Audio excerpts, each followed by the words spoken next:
Te ir iela, te ir mūsu dzīvoklis, otrajā stāvā. Tur ir jūra. Tas ir Kārlis. Mēs tagad ejam uz futbola laukumu. Bet jā, rīts var sākties šādi.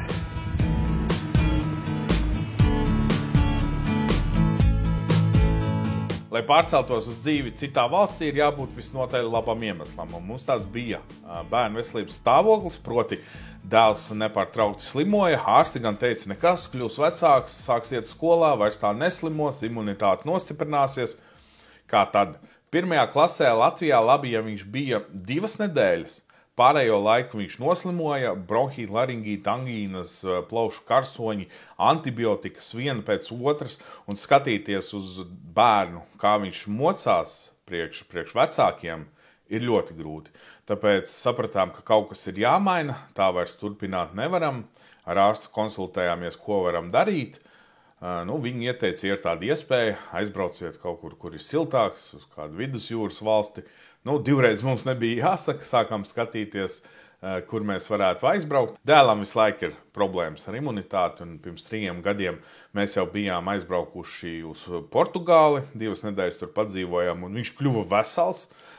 Ja Latvijā viņš bija tik slims, tad Portugālē viņš tā kā nekas vispār nebūtu bijis.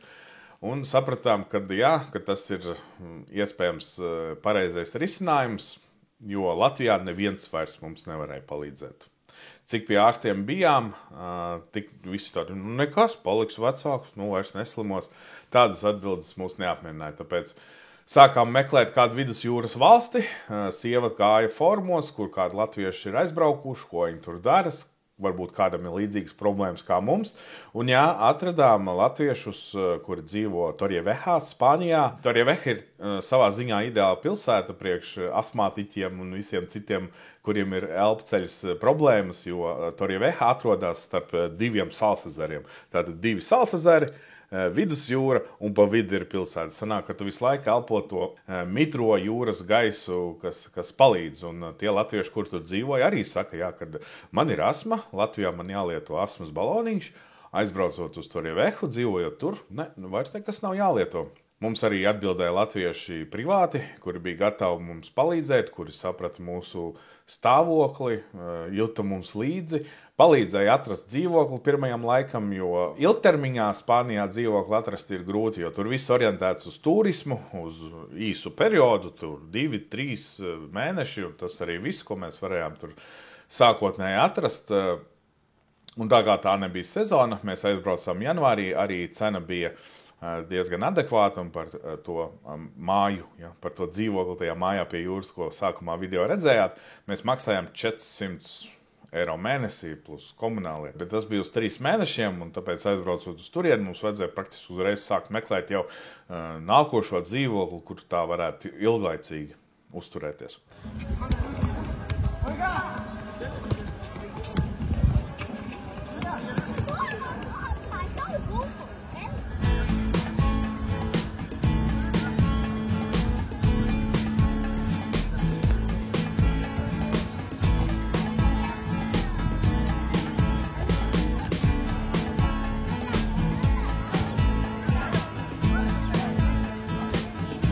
Starp citu, es te iepauzēšu video. Es vēlos pateikt, ka man bija ļoti nepierasti redzēt tik daudz cilvēku ārā parastā darbdienas vakarā. It kā nekas īpašs, bet visi iznāk ārā, parkā sēž, runājās, dzer alu, bērni turpatās futbolu spēlē, pensionāri spēlē spēli, ko tā arī nenoskaidroja, kas tas ir.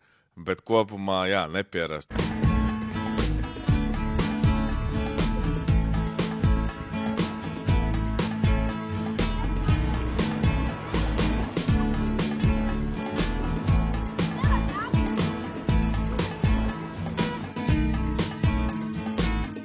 Iespējams, kāds no jums, kurš skatās šo video, arī plāno pārcelties uz dzīvi Spānijā, tāpēc pastāstīšu par pārcelšanās procesu.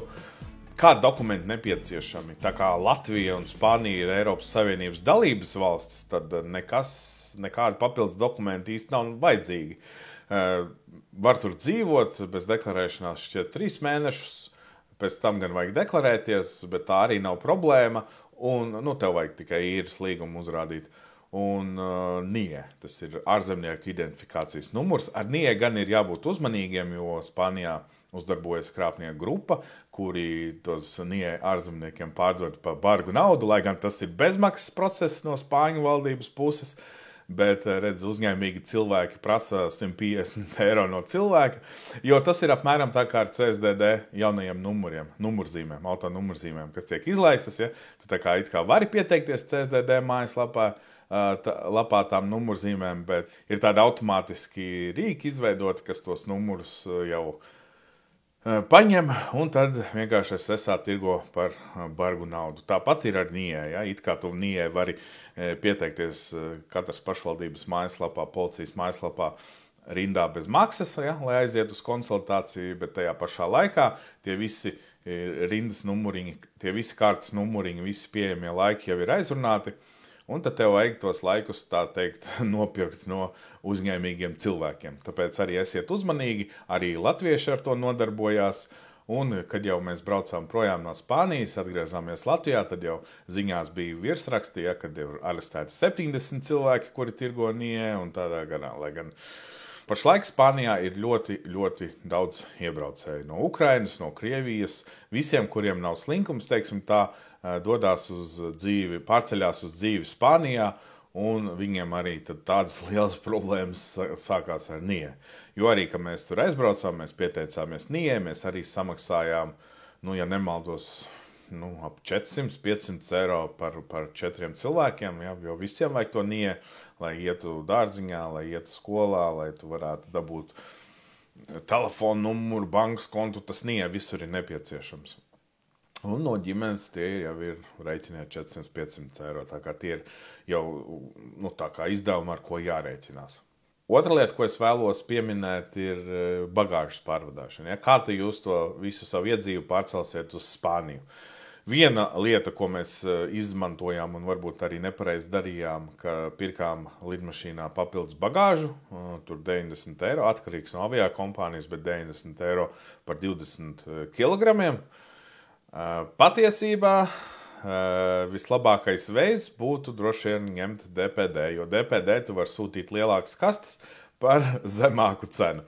Un vēl ir cilvēki, kuri regulāri veic kravas pārvadājumus starp Eiropas valstīm, un ir arī cilvēki, kuri tad var braukt gar jūsu māju un ievest arī kādas mantas no Latvijas. Bet tur arī jābūt uzmanīgiem, jo arī cilvēki grib nopelnīt un var gadīties, kad viņi paprasa vairāk nekā DPD, lai gan tam nav nekāds loģisks segums, jo vismaz ar DPD tu skaidrs, ja, ka tev vismaz ir kaut kāda apdrošināšana un tu vismaz zini, kur tā paka ir.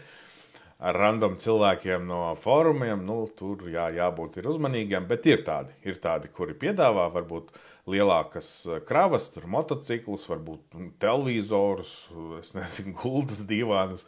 Tādas iespējas arī pastāv, bet arī jābūt ir uzmanīgiem, jāizpētā cenas, varbūt ar DPD sanāk lētāk. Vēl viens jautājums, ar ko es saskāros, bija vai ņemt līdzi mašīnu, vai braukt ar mašīnu uz Spāniju, vai arī mašīnu Latvijā pārdot un nopirkt Spānijā citu mašīnu. Tagad es pavisam noteikti teiktu, ka tas nav tik viennozīmīgi, jo Spānijā, kā izrādās, ir ļoti dārgas mašīnas.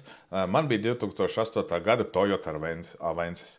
Tur tāda mašīna maksā 5000 eiro, Latvijā 2,5–3. Varbūt izdevīgāk ir aizbraukt ar mašīnu uz Spāniju, un tu vēl varēsi bagāžniekā ielikt mantas, un tad ietaupīsi arī uz kurjeru pakalpojumiem. Bet no otras puses, man bija universāls, un ja tev ir liela mašīna, tad tev Spānijā ar lielām mašīnām nav ko darīt, jo tur visiem ir mazas mašīnītes, un visas stāvvietas ir maziņas, visi iebraucamie laukumi, tur underground parkingi, tur jumta parkingi, tur ir ļoti maz vietas, un ja tev tāds liels džips ir, vēl veiksmi. Tā kā jāizvērtē ir visi aspekti, un mašīna tur jāreģistrē ir pēc šķiet 9 mēnešiem, un jāsamaksā nieka 100 eiro, lai pārreģistrētu. Protams, plus vēl apdrošināšana un pārējās lietas. Tātad, ja es vēlreiz pārceltos, droši vien es to darītu ar mašīnu.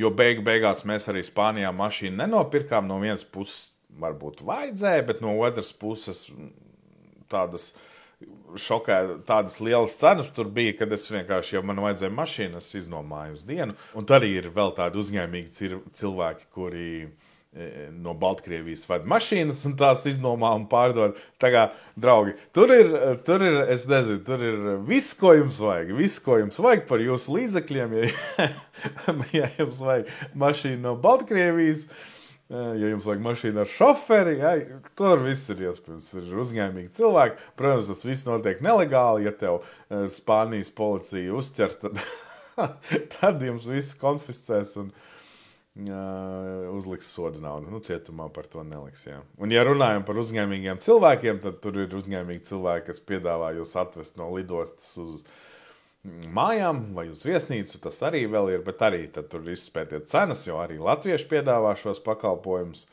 Un jā, vienkārši, protams, 10 eiro turp šurp varbūt nespēlē tik lielu lomu, bet skaidrs ir tas, ka visi grib nopelnīt, visi dara, ko var, jo oficiāli darbu dabūt tur ir neiespējami. Spānijā, laikam, ja nemaldos, viens no augstākajiem bezdarba līmeņiem Eiropā. Tāpēc tur visi grozās kā var, grozās kā māk, un bieži vien tas ir nelegāli. Spānija, savdabīga valsts, tāda sajūta bija, ka cilvēki strādā pēc garstāvokļa. Grib strādā, negrib nestrādā. Atvērt kontu bankā tev būs lielās mocības, jo tu nezini, kāds tam bankas darbiniekam šodien ir garstāvoklis. Varbūt viņš negrib tev atvērt kontu. Nē, šodien tev nebūs. Bet, ja tu aizej uz tās pašas bankas citu filiāli, tev varbūt atvērs kontu 2 minūtēs. Man, diemžēl, kontu neizdevās bankā atvērt, jo cilvēks droši vien negribēja. Es nezinu, es tur sirms jau palika ar to visu ņemoties, tāpēc atmet ar roku un nevajag. Bet, lai gan kontu vajag, un ja mēs tur ilgāk būtu palikuši, tad kontu vajag, jo kaut vai bērniem skolā pa visām ekskursijām, pusdienām ir jāmaksā caur to kontu, kas mums nebija par laimi. Mums arī latvieši palīdzēja, kuriem arī bērni mācās šķiet tajā pašā skolā, tad viņi iedavām naudu viņiem, un tad viņi pārskaitīja skolai. Un ja mēs runājam par naudu, tad droši vien šeit pats aktuālākais jautājums, cik tad daudz naudu vajag, lai pārceltos uz dzīvi Spānijā. Protams, ja, tas ir ļoti relatīvs jēdziens, cik daudz naudu vajag. Tas ir atkarīgs no tā, kā jūs esat pieraduši dzīvot. Rēķiniet, ka īre tur būs ļoti, ļoti dārga, kā jau minēju, sākumā uz 3 mēnešiem par 450. Pēc tam jau jārēķinās ar visiem 700, 800, 900 un uz augšu. Tā kā tur ir labas cenas. Teiksim, priekš ārzemniekiem tur ir labas cenas. Ja jūs varat iefiltrēties Spāņu vidē, tad jums īres maksa būs ap 300-400. Bet vēl veiksmīgi. Un ja mēs turpinām šo jautājumu, cik daudz naudu vajag, tad rēķinieties ar to, ka visi Spāņi jūs uztvers kā naudas maisu. Ja, jums būs dubultā cena, 3-kāršā cena. Ja jūs neatradīsiet kontaktus caur latviešiem, lai visu kaut ko varētu izfīrēt, citādi jūs maksāsiet par visu kosmosu. Un rēķinieties, ka katra darbība, katrs gājiens uz kaut kurieni maksās, jo Spāņiem uz iestādes durvīm ir rakstīts tikai spāņu valodā. Ja neprotiet spāņu valodu, nāciet ar tulku. Un tad atrodiet tulku, ja, kurš jums vai tur ļoti daudz krievalodīgi tagad dzīvo, arī ļoti daudz latvieši, kuri jau zina spāņu valodu, tad viņi var jums tulkot. Kopā ar visu tad sanāca, ka pārcelšanās process un pirmie 3 mēneši mums izmaksāja ap 5,000 eiro. Kopā man līdz bija 7,000 eiro, tad tie 5,000 ir gan ar visu pārcelšanos, gan ar avio biļetēm, gan ar kukuļiem visiem pēc kārtas, kā man iedod. Labi, nevar teikt kukuļus, vienkārši viņi prasīja, mums bija jādod, tur citu variantu nebija. Protams, ja mēs runājam par citiem variantiem, protams, tu vari nostāties savā pauzā, pateikt nē, kāpēc man jāmaksā, ja Spāņu valdība to piedāvā tāpat bez maksas? Vēl jums veiksmi, vienkārši patērēsiet laiku, jo bez nijā jūs nedabūsiet ne dzīvokli, neko. Tāpēc, saprotiet, ja? Tāpēc tas ir tā kā bezizējas stāvoklis.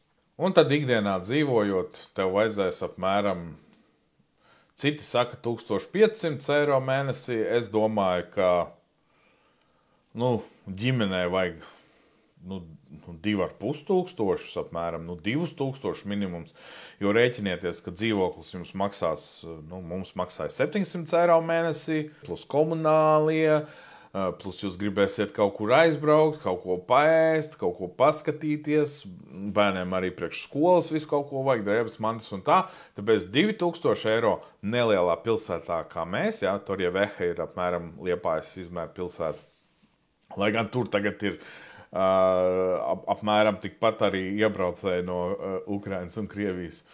Tā kā, tu ejot pa ielu, reāli jūtu, kad katrs trešais runā krievisku. Tā, novirzījos no tēmas. Lai pārceltos 7,000, pirmiem 3 mēnešiem varētu būt ok, bet pēc tam rēķina, ka tev vajag atrast ātru darbu, kur maksāt 2,000 uz rokas.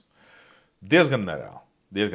Ja vien tu nestrādā attālināti, ja vien tu neatrod kādu sezonas darbu kādā viesnīcā, lai gan visi ir tikpat gudri kā tu un visi meklēs sezonas darbus viesnīcās un apkalpojošajā sfērā, tāpēc tev ir jābūt ļoti skaidram plānam, ko tu tur darīsi, jo tu nevienam tur neesi vajadzīgs, un tur ir miljons tādi kā tu, kuri arī domās, es aiziešu tur uz apelsīnu laukiem, es aiziešu uz viesnīcu, es aiziešu uz restorānu, mazgāšu trauks, visi tā domā, draugi, visi tā domā, tāpēc ir jābūt ļoti skaidram plānam, un tiem cilvēkiem, kuri plāno tur atvērt uzņēmumus, uzreiz teikšu, ka Spāņi ļoti tādi nacionāli noskaņoti. Viņi atbalsta savējos. Ja viņi redz, ka uzņēmums pieder ārzemniekiem, tad viņi labāk aizies uz to, kurš pieder Spānim. Ja? Teiksim tā.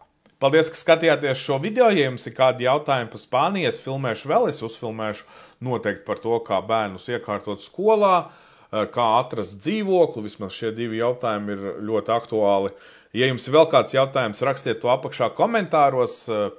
Nākošos video tad arī atbildēšu. Un kopā centīsimies saprast, kā tad ir tas tur dzīvot Spānijā, vai tur tiešām debesis ir zilākas un zāle ir zaļāka, lai gan zāle tur nav zaļāka, ja tur ir ūdens deficīts. Tā kā tā. Paldies, ka skatījāties. Čau!